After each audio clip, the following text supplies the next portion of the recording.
Veamos ahora otro ejemplo de análisis de estabilidad y compensación, pero trabajando sobre un circuito electrónico concreto. Supongamos el circuito que tenemos aquí a la izquierda, circuito basado en un amplificador operacional y una red de realimentación pasiva.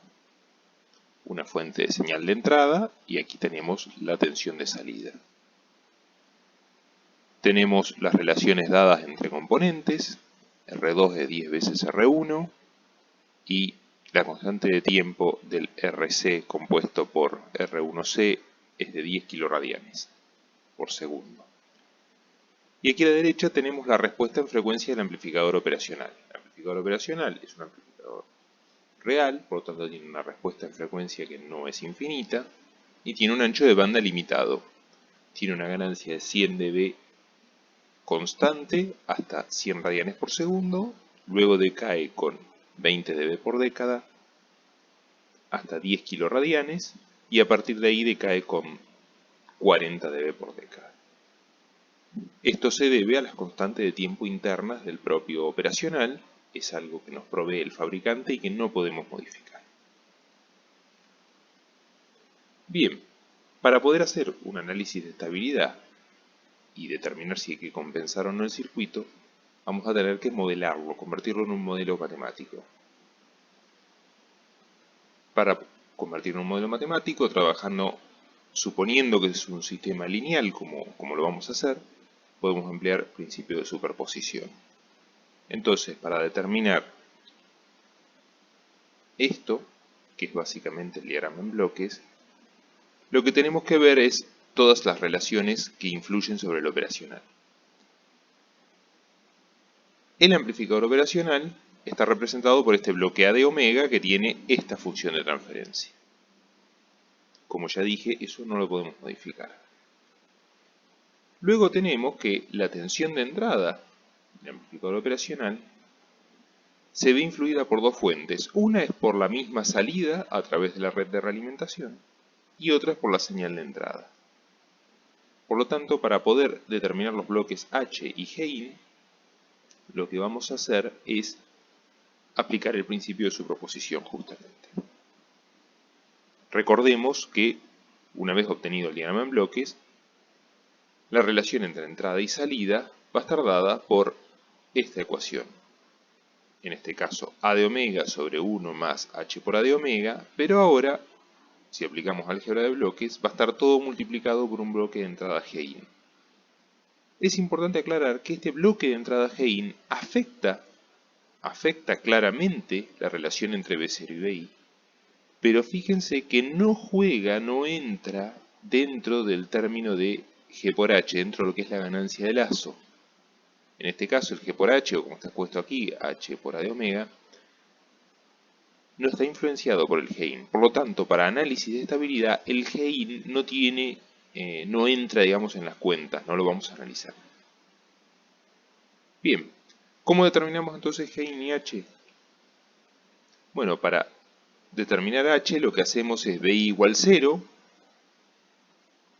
pasivamos la fuente BI con un cortocircuito y la reemplazamos justamente por su resistencia interna, que es un cortocircuito, como toda fuente de tensión ideal, y vemos cuánto de esta tensión depende de B0. ¿Sí? Básicamente lo que nos queda es R2 y luego R1 paralelo RC a tierra. Si analizamos ese circuito, que es básicamente un divisor de tensión con dos impedancias, llegamos a esta relación, a esta función de transferencia. Después, si queremos averiguar G-in para completar el modelo, hacemos lo contrario. Lo que hacemos es pasivar B0. Recuerden que aquí B0 es una fuente de tensión ideal que tenemos a la salida del operacional. Y podemos determinar G-in como la relación entre B-, la tensión en este nodo, respecto de la tensión de entrada BI. Como ya les dije, vean que hay mucha similitud entre la forma de estas dos ecuaciones. Son muy similares, cambian algunos términos de lugar, como R2 por R1, o aquí hay un 0 y aquí no. Pero para el análisis de estabilidad vamos a quedarnos solo con el bloque de realimentación H y la transferencia A de omega. Bien, entonces una vez que tenemos el modelo del H y tenemos ya los valores de C por R1 y de la relación R1-R2, nosotros podemos graficar el G por H en un diagrama de Bode y verificar si es estable o no. Aquí representamos, entonces, en azul está A de omega, o sea, la transferencia del operacional, lo que normalmente llamamos el bloque G. Y aquí en verde dibujé la realimentación, pero no la realimentación en sí, sino la inversa, 1 sobre H. La pregunta es por qué lo dibujé así y cómo visualizo acá el G por H, ¿sí? Recuerden que siempre todo nuestro problema de estabilidad está relacionado con la ecuación característica, 1 más G por H igual 0. ¿Dónde está el bloque G por H acá? ¿Cómo lo identifico? Bueno, esto está representado de esta forma, adrede. ¿Por qué? Porque me permite visualizar varias cosas en una misma gráfica. Por un lado puedo graficar, en este caso la de omega, la realimentación, su versión inversa. A través de la versión invertida de la realimentación yo puedo determinar luego la transferencia de lazo cerrado. Recordemos que si G por H es mucho mayor que la unidad, la transferencia de lazo cerrado es igual a 1 sobre H. Y puedo identificar dónde está el punto de cruce por 0 de B, que es donde yo voy a evaluar la estabilidad. Recordemos la métrica de margen de fase. Pero bueno, ¿dónde visualizo la ganancia de lazo G por H? Bueno, básicamente la voy a visualizar en esta área. Fíjense, G por H, en veces, lo puedo expresar como G sobre 1 sobre H, ¿sí? 1 sobre 1 sobre H es igual a H, ¿sí? La inversa de la inversa es la variable original. Ahora, si yo lo llevo, esto lo extrapolo a decibeles, o sea, paso de veces a decibeles, recuerden que son logaritmos, 20 logaritmo de, esta división se transforma en una resta. Y en el diagrama del logarítmico, G por H es igual a G menos 1 sobre H. Significa que toda esta área que hay entre G, o bueno, en este caso A de omega, y 1 sobre H, es G por H. ¿Sí? Entonces yo sé que, por ejemplo, si me paro aquí, en un radián, G por H es 80 menos 20, 80 dB. Y si me paro aquí, en 1 kiloradián, sé que G por H es 80 menos 20, 60 decibeles. ¿Y dónde está el G por H igual a 0 dB? Pues aquí, donde G y 1 sobre H son iguales y la resta da justamente 0 dB. En ese punto tenemos la condición de G por H igual a 1. Bien, un rápido análisis, después esto, por supuesto hay que corroborarlo utilizando alguna herramienta de simulación para sacarnos las dudas, pero un rápido análisis nos muestra que este sistema tiene un margen de fase peligrosamente bajo. ¿Cómo lo puedo saber sin graficar? Porque aquí no he graficado la fase. Pero primero, sabemos que es un sistema de fase mínima, por lo tanto hay una relación unívoca entre módulo y fase. ¿Sí? Recordemos lo que habíamos hablado en la unidad anterior. Por lo tanto, si aquí tengo un polo en 100 radianes, yo sé que una década después, en 1 kiloradián, ese polo ya rotó aproximadamente los 90 grados, ¿sí? Grado más, grado menos, ya atrasó 90 grados. Y luego, en este punto, en 10 kiloradianes tengo otro polo. Por lo tanto, este otro polo, una década después, va a rotar otros 90 grados más, ¿sí? De aquí puedo sacar la cuenta de que en este punto tengo un margen de fase que es menor a 0 grados, ¿sí? Pero ¿cómo? Dijimos 90 grados más 90, no, nunca puedo pasar los 180 grados, claro, pero tengo que tener en cuenta el atraso de fase del 1 sobre h.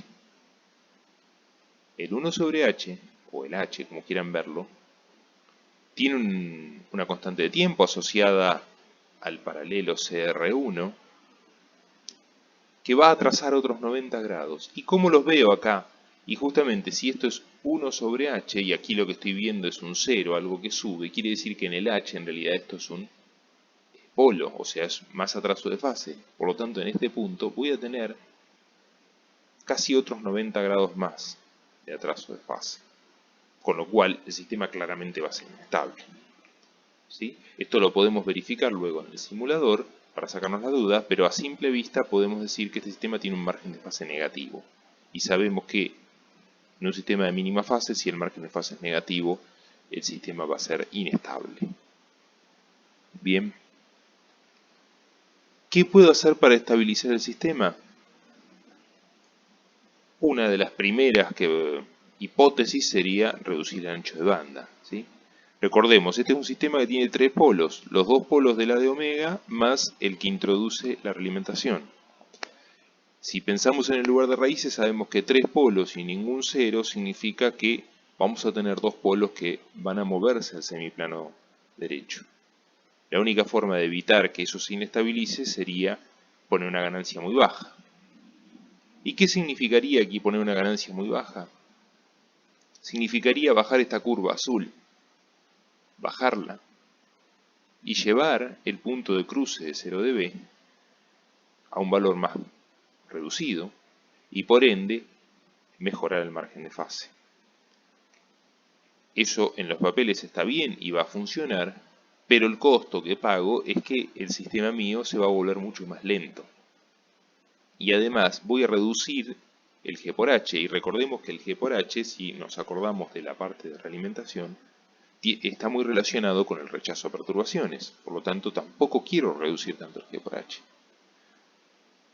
Como conclusión, reducir el ancho de banda, si bien es una opción, quizás no es de las óptimas, es digamos una para solo caso de emergencia.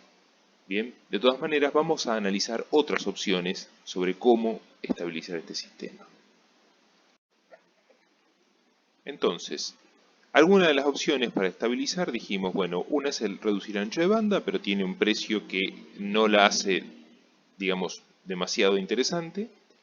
Y después tenemos otras opciones, ¿sí? Que no quiere decir que sean las únicas, sino son algunas de las otras opciones, como por ejemplo modificar la constante de tiempo CR1 y agregar un 0 para adelantar fase y mejorar el margen de fase, o directamente reemplazar ese polo que introduce la realimentación por un 0 y un polo.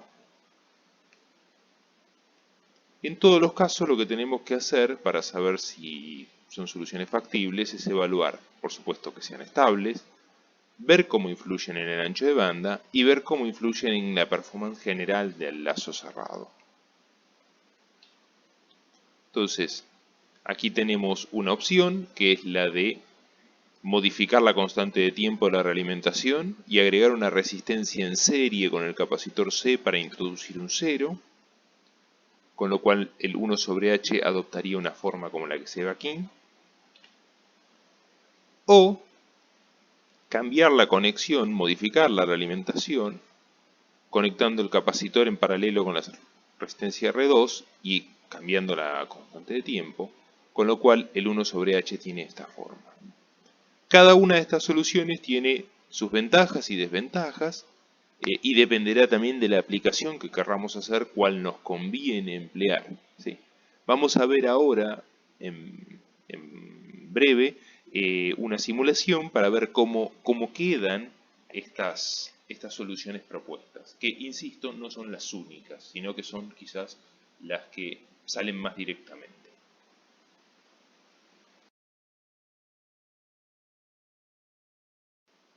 Vamos a evaluar entonces, utilizando simulaciones, las distintas propuestas de compensación de este circuito. Para ello vamos a este archivo, que lo tienen en el sitio para compartir. Vamos a definir primero el circuito original. Aquí tenemos los componentes ya definidos, la de omega, el H y el G-in, la TLC, la transferencia de lazo cerrado.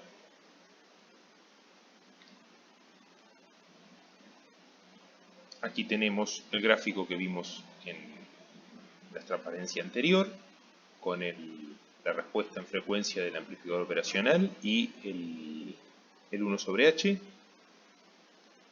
Luego analizamos el margen de fase y margen de ganancia. Vemos que el margen de ganancia es negativo. Y el margen de fase, si bien acá dice que es de 296 grados, en realidad lo está computando sumado 360, por lo tanto, en la práctica el margen de fase es de menos 64 grados. Por lo tanto, este sistema, analizado con Bode, nos está diciendo que es inestable. Para sacarnos la duda, lo que podemos hacer es un ensayo en escalón. Hago el step, pongo un tiempo acotado, y lo que vemos es que efectivamente ante un escalón de entrada el sistema diverge. Entonces hemos verificado que es inestable. Vamos a probar una de las soluciones propuestas, que era agregar un 0 en la realimentación, limitando la impedancia del capacitor y modificando la constante de tiempo. Entonces volvemos a redefinir el sistema con el nuevo valor de capacidad, una resistencia adicional, recalculamos los bloques. Ahora nos queda el lado omega, que eso no cambia, y el nuevo 1 sobre h. Fíjense que la constante de tiempo anteriormente la teníamos aquí en 10 kiloradianes. Fíjense que el 1 sobre h era plano en 20 dB y después subía en 10 kiloradianes.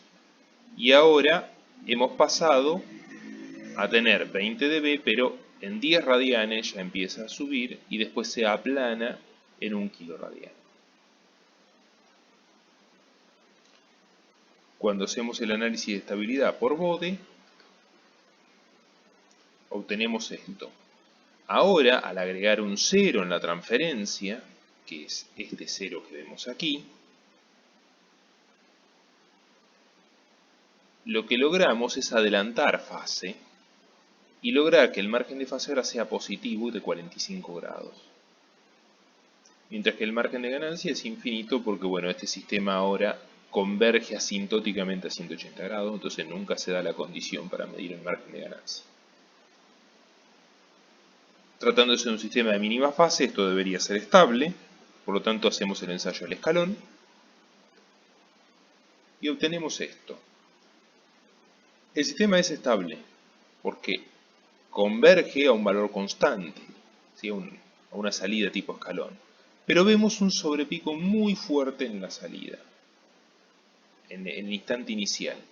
Ese sobrepico es debido al capacitor justamente que está en la entrada y que ante un flanco tipo escalón se comporta como un derivador generando un sobrepico. Por lo tanto, si bien esta solución es estable, quizás no tiene la performance dinámica que uno esperaba obtener. Veamos entonces la otra opción, que era modificar la red de realimentación cambiando el capacitor de lugar y reajustando la constante de tiempo. Entonces aquí tenemos el nuevo sistema definido. Ustedes van a tener el archivo a disposición luego para verificar los valores y para reproducir esta simulación. Aquí tenemos la nueva traza de 1 sobre h, donde arranca plano en 20 dB y en 10 kiloradianes, en vez de subir con 20 dB por década, baja con 20 dB por década hasta 0 dB, donde se converge asintóticamente. O sea, hemos alterado la secuencia polo 0. Graficamos ahora el margen de fase y ganancia. Nuevamente vemos lo mismo. Tenemos un adelanto de fase que hace que el margen de fase mejore un poquito más, todavía 48 grados, y tengamos un margen de ganancia infinito. Finalmente, hacemos la simulación temporal y obtenemos esta respuesta. Una respuesta de tipo exponencial, sin sobrepaso ni oscilación, que converge a la amplitud objetivo. Con esto tenemos una verificación de los dos esquemas de compensación propuesto y del sistema original que era inestable. Entonces, como conclusión, aquí tenemos el resumen del problema, el circuito original, que tal como está presentado es inestable. Este circuito se puede estabilizar reduciendo la ganancia, ¿sí? Introduciendo alguna atenuación en el lazo, pero a costa de perder mucho ancho de banda y de perder magnitud de G por H, lo cual lo hace menos inmune a las perturbaciones. La primera solución planteada, cambiando la constante de tiempo C por R y agregando una resistencia limitadora que en cierta manera deje enclavada la relación de resistencias a frecuencias muy altas cuando este condensador es un cortocircuito, a priori estabiliza el problema, el circuito es estable ahora, se reduce un poco el ancho de banda, no tanto como en el caso original, que hubiese sido necesario una reducción muy grande, pero encontramos un comportamiento ante la respuesta al escalón que tiene un sobrepaso muy elevado debido al capacitor que está en la entrada, que funciona, digamos, tiene una respuesta pasa altos. Entonces, ante el transitorio del escalón, deja pasar un impulso antes de converger. Y finalmente, la última solución, basada en un rediseño de la red de la realimentación, cambiando el capacitor de lugar y cambiando la relación en la constante de tiempo, vemos que logra un ancho de banda máximo y estabiliza el circuito. A priori esta sería la mejor de todas las soluciones. Independientemente de eso, la decisión final sobre la solución va a estar dada por las especificaciones del problema de control en cuestión. Desde el punto de vista de estabilidad, estas soluciones son válidas. Ahora, desde el punto de vista práctico, habrá que ver qué otras restricciones tenemos para terminar de definir si elegimos una u otra o hay que diseñar alguna otra diferente.